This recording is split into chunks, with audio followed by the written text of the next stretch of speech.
Selamat sejahtera saya ucapkan kepada semua murid. Hari ini saya akan bincangkan tajuk garis lurus satu soalan SPM kertas 2 bahagian A yang meliputi 4 hingga 5 markah bagi satu soalan.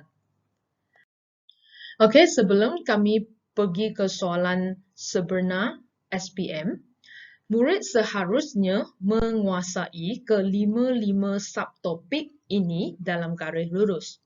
Okey, yang pertama kita tengok kecerunan. Okey, kecerunan iaitu terdiri daripada satu garisan yang curam dan kita akan ambil dua titik lah daripada garisan tersebut. Okey, contohnya saya ambil garisan titik dia sebagai A dan B. Titik koordinat terdiri daripada X dan Y. Okey, X dan Y. Bagaimana kita nak bezakan dua pasangan ini? Saya akan gunakan nombor 1 dan nombor 2. Okey, untuk A ni saya labelkan dia sebagai 1, B ni sebagai 2. Jadi kita terdapat X1, Y1, X2, Y2. Okey. Kecurunan dalam simbolnya matematik kita wakil dengan M. Okey, M mewakili kecurunan, simbol kecurunan.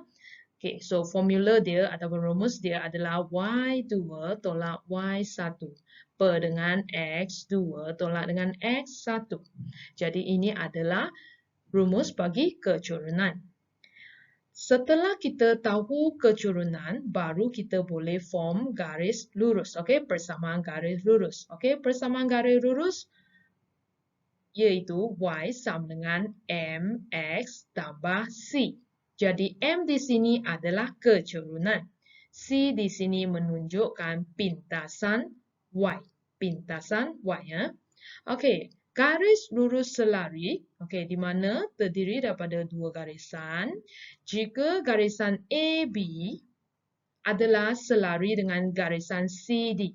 Selari, ya, jika garisan AB adalah selari dengan CD, kecerunan mereka adalah sama. Okey, so kecerunan AB akan sama dengan kecerunan CD. Contohnya, jika kecerunan AB adalah 2, maka kecerunan garis CD pun akan sama dengan 2. Dengan syarat mereka mesti garis lurus selari. Yang keempat, pintasan X dan Y. Okey, di sini apa itu pintasan X dan Y?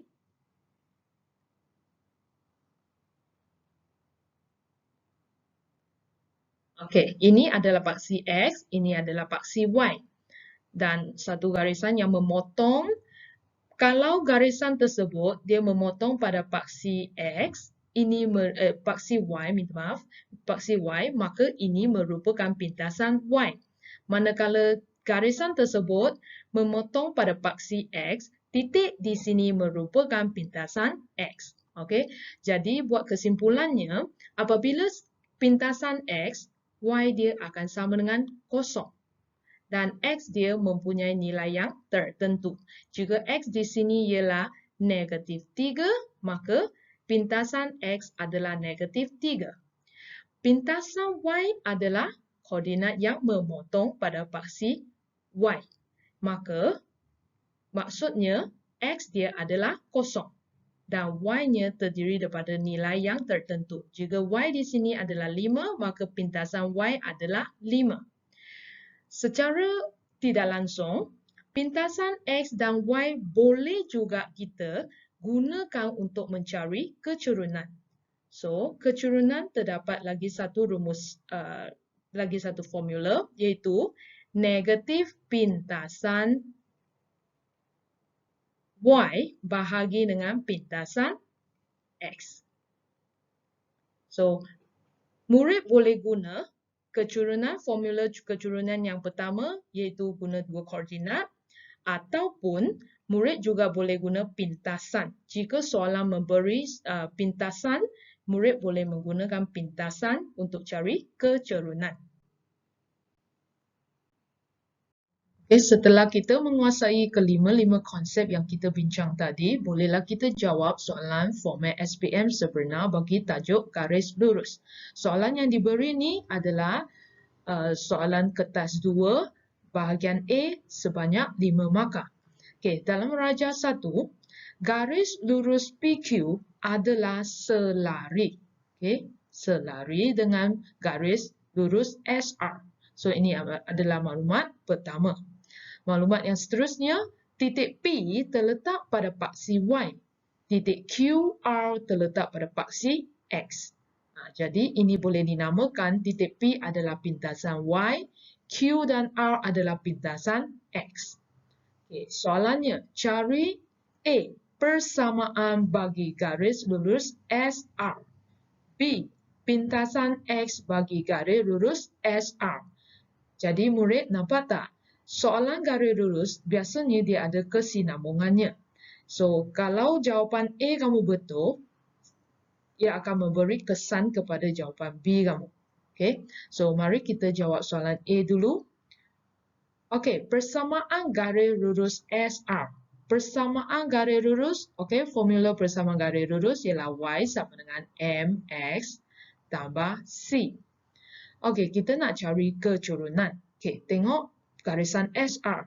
Adakah maklumat yang diberi tu lengkap? R tiada maklumat untuk titik X kan? Okey, kami tengok garisan yang satu lagi. Masih ingat maklumat yang tadi? PQ selari.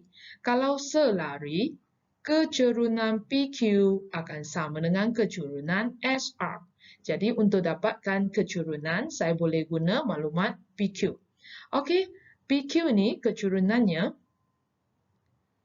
ini adalah titik Y dan ini adalah titik X. Jadi secara tidak langsung saya boleh guna formula pintasan untuk cari kecurunan. Okay, so kecurunan sama dengan negatif pintasan Y bahagi dengan pintasan X. Okay, ini formula yang kita bincang tadi. Okay, so negatif, okay, pintasan Y adalah 5. Pintasan X adalah negatif 2. So, negatif akan jadi positif. So, kecurunan akan jadi 5/2 positif. Okay, jadi kita dah dapat kecurunan ialah 5/2. So, saya gantikan dalam formula persamaan garis lurus tadi, 5/2X tambah C. Bagaimana kita nak dapat C ini?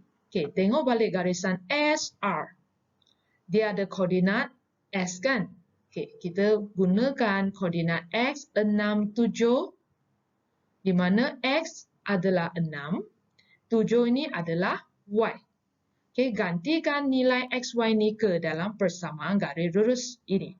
So, Y adalah 7 sama dengan 5/2.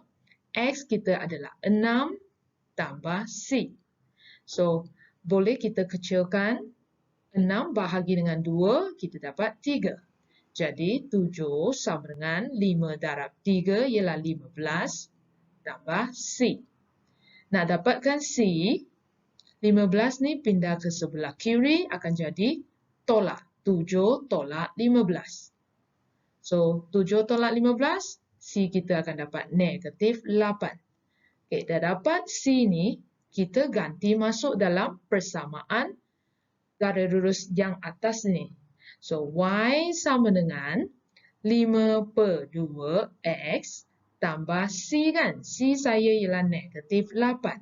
So, Y sama dengan 5/2X. Positif, negatif akan jadi negatif 8.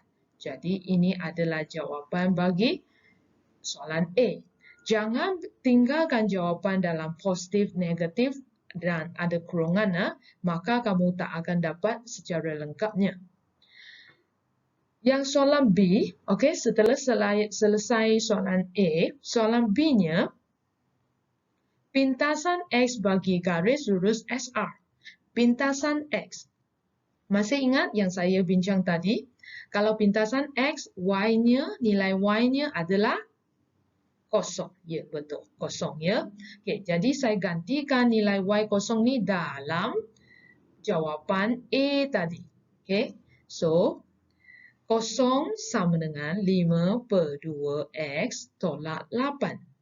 So, nak cari nilai X, tolak 8 ni saya pindah ke sebelah kiri, Negatif pindah akan jadi positif.